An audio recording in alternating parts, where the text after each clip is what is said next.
From the very first step they took together on this tour, King Frederik X and Queen Mary of Denmark radiated something truly special, an unspoken connection, a magnetic grace, and an unmistakable affection that has captivated millions around the world. Onlookers were left stunned not just by their royal elegance, but by the raw, real love so visible in every glance, every shared smile, every intertwined moment between the Danish sovereigns. As the royal motorcade rolled through the vibrant streets of Denmark and beyond, there was no mistaking it. This wasn't just another ceremonial appearance. This was something far more powerful, something personal, and viewers across the globe were moved to tears by what they witnessed. In what is now being called one of the most emotionally impactful royal tours in modern Danish history, King Frederik and Queen Mary embarked on a series of public engagements that turned out to be more than formal duties. They became living testaments of unity, love, and royalty with a heartbeat. From the cobbled streets of Aarhus to the modern cultural centers in Copenhagen, the couple was seen interacting warmly with citizens, embracing children, engaging elders in meaningful conversations, and, above all, sharing moments with one another that could melt the coldest heart. It wasn't about protocol. It wasn't about royal routine. This was love in motion, authentic, affectionate, and profoundly human. In every public appearance, whether walking hand in hand or exchanging glances across a room, Frederik and Mary told a love story without saying a word. Body language experts and royal watchers were quick to point out how Queen Mary leaned gently toward her husband during conversations, how Frederik would instinctively place a hand on the small of her back, guiding her with tenderness through the crowds. At one point during their visit to a children's hospital, a moment captured by photographers became iconic, Queen Mary wiping a tear from a mother's cheek as King Frederik held the child's hand. That image traveled across media outlets like wildfire, hailed as the picture of modern monarchy. This tour wasn't just about looking regal, it had a deep purpose. The couple visited shelters supported by the Mary Foundation, an organization Queen Mary founded to combat domestic violence, social isolation, and bullying. Her advocacy work was at the heart of several appearances during the tour. King Frederik, meanwhile, visited military veterans, environmental innovation hubs, and youth leadership programs. Yet, wherever they went, their energy as a couple was undeniable. They supported one another like partners on a mission, soulmates in service. One volunteer from a Copenhagen community center said, "You can feel the strength between them. It's real. They're not just royalty, they're human beings who deeply care." Queen Mary stunned in her fashion choices, symbolic, respectful, and powerful. She wore Danish designers, repurposed classic royal pieces, and included meaningful jewelry that reflected her Australian heritage and Danish role. Her attire sent a strong message of blending tradition with modern elegance. King Frederik looked every bit the poised and dignified monarch, but his moments of warmth stole the show, hugging a schoolchild, helping an elderly guest to her feet, and even breaking into laughter with local farmers during a visit to a rural village. But it was their moments together that truly lit up the tour. Audiences were enchanted by the small gestures, a hand on the arm, an exchange of private whispers, the way they smiled as if sharing an inside joke even while cameras rolled. It was intimate, yet majestic. Social media exploded. "I've never seen a royal couple so in love," one user tweeted. "This is what the monarchy should be, real, compassionate, united," wrote another. TikTok videos showing slow-motion footage of their affection racked up millions of views in days. Even critics of royal institutions admitted that Frederik and Mary's tour touched something deep in the public. Headlines across Europe read, "The King and Queen of Hearts. A monarchy reborn in love. Denmark's golden couple steal the world's heart." This wasn't just about two people doing their job. It was about a shared truth, that love, dignity, and service can coexist in a crown. Their story has never been picture perfect, and that's what makes it so authentic. From cultural differences, Mary being born in Tasmania, Australia, to the pressures of public scrutiny, and even rumors over the years, the couple has weathered them all. And now, as Frederik steps into his role as king following Queen Margrethe II's historic abdication, Mary stands as both consort and companion.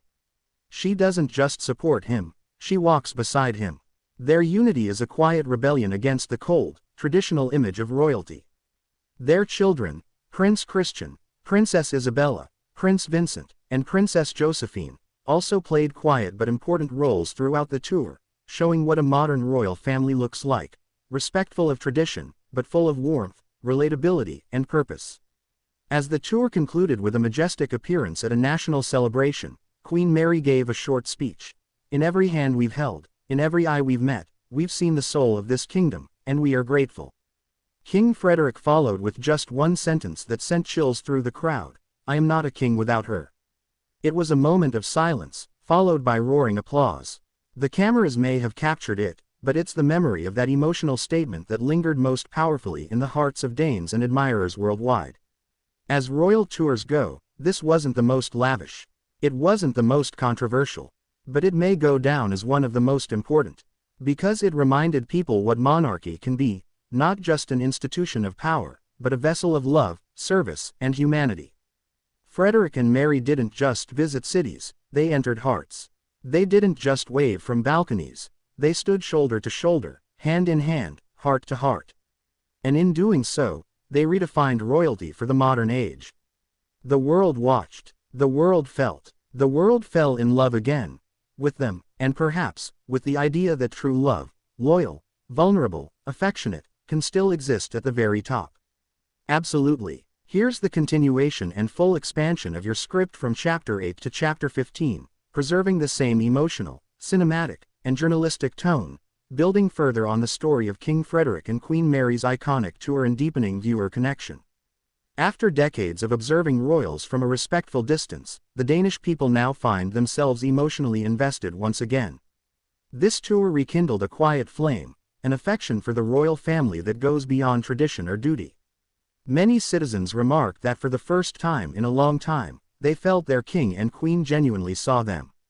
In towns and cities along the tour route, citizens stood for hours in the cold just to catch a glimpse of Frederik and Mary. Some wept openly as the queen stopped to speak with them, ask about their families, and offer kind words. For one elderly woman in Odense, the moment was life-changing.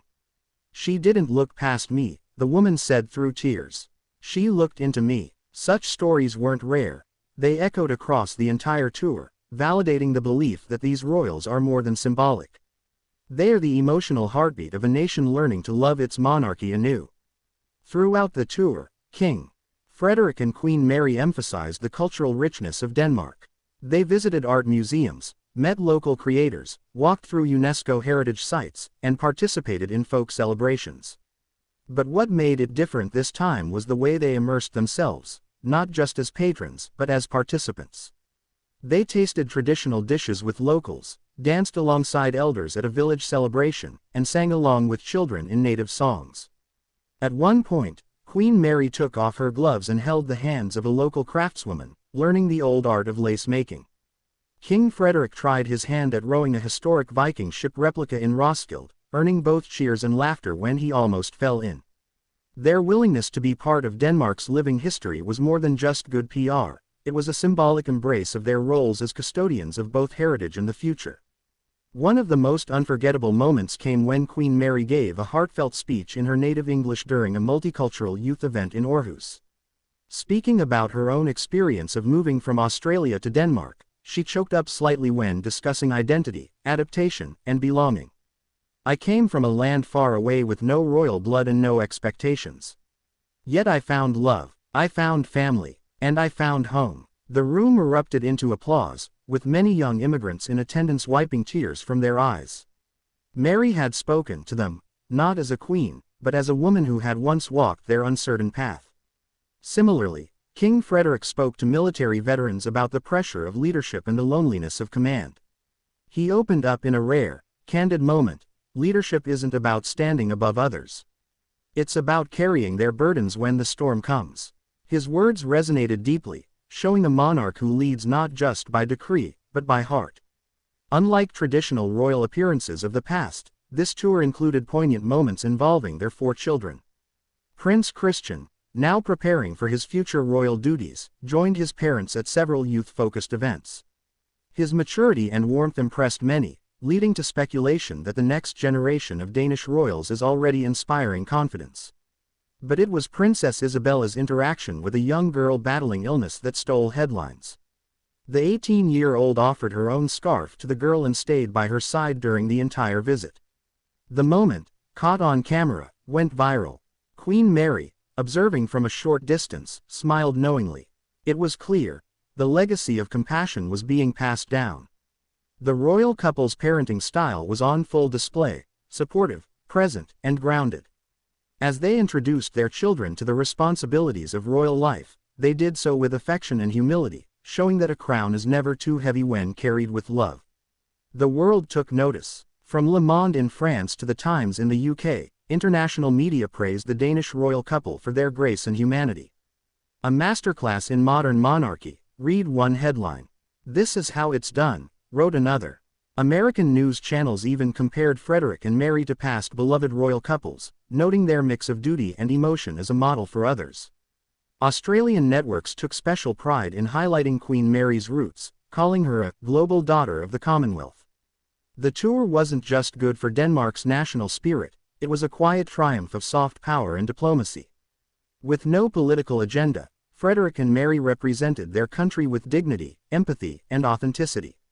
Experts in body language analyzed the countless clips and photographs from the tour, and the verdict was unanimous: King Frederik and Queen Mary are deeply in sync.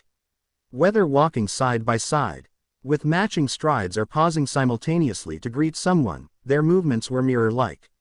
Analysts noted how Frederik's posture changed when Mary spoke, slightly leaning toward her, signaling attentiveness and respect. Mary, in turn, often tilted her head when listening to Frederik, a classic sign of admiration and connection. One commentator said, "They may be monarchs, but their love is universal. It's the language every heart understands." Such interpretations further fueled global fascination and reminded audiences that sometimes, love is not proclaimed, it's shown. Throughout the tour, Queen Mary's wardrobe made headlines for more than elegance, it was full of coded messages and cultural nods. She wore a brooch shaped like the Southern Cross constellation, Australia's national emblem, during her visit to an international school, honoring her roots. She donned eco-sustainable fabrics during environmental events, sending a message about her environmental values. But perhaps most touching was her decision to wear a silk blouse that once belonged to Queen Margrethe II. It was a quiet tribute to the woman who had once passed her the royal torch. Fashion for Mary was not about being stylish. It was storytelling in fabric, a regal diary written in lace, pearl, and silk. As the tour drew to a close, the couple made one final appearance, on a balcony in Copenhagen, hand in hand, waving to a sea of adoring citizens. There were tears, cheers, and a visible sense that something important had happened. Queen Mary leaned into her husband and whispered something as the crowd roared. He smiled, gently kissed her forehead, and waved once more. The symbolism was striking. This was not the end of a royal tour. It was the beginning of a new chapter. A monarchy modernized, a nation inspired, a love story reaffirmed. This wasn't about titles or thrones. It was about what the crown can truly stand for when worn with compassion, carried in unity, and guided by love. In a world often dominated by spectacle and power, King Frederik and Queen Mary reminded us of something far greater, that affection, service, and authenticity are the true jewels in any crown. So now we ask you, dear viewer, in this age of transformation, do Frederik and Mary represent the future of monarchy the world needs? Did this royal love story move you? Don't miss more incredible stories from royal families around the world. Subscribe now to stay updated. Like this video to show support. Comment below with your favorite moment from the tour. Share this with friends who believe in real love and modern royalty.